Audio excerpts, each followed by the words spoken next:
पहले पूछा कि एक बार आप बिना टिकट पकड़े गए हो ट्रेन में। मैं एक टाइम की बात करते चलूं तो गुरुदेव जो बागेश्वर धाम के पुजारी हैं, उन्होंने एक बारी बगैर टिकट के यात्रा किया था, लेकिन उन्होंने पकड़ा गया। जो कि मैं आपको बताते चलूं कि टिटियाई ने गुरुदेव को पकड़ लिया और गुरुदेव काफ़ी ज़्यादा हैरानी हो गई, जहां तक कि गुरुदेव ने अपने लाइफ के बारे में उस ट्रेन में क्या क्या घटना हुआ सारी बातें बतलाई।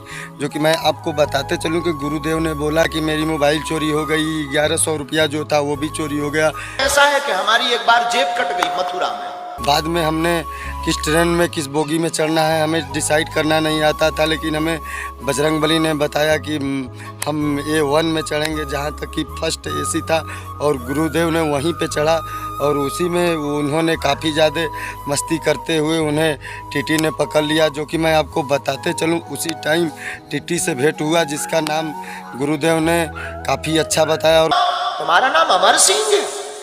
टीटी ने काफ़ी बदहोश होकर गुरुदेव को 1300 गुरु दक्षिणा दी और गुरुदेव ने काफ़ी मशक्कत से उस पैसे को अपने पास रखा। वीडियो पसंद आई हो तो वीडियो को लाइक शेयर और चैनल को सब्सक्राइब जरूर कीजिएगा।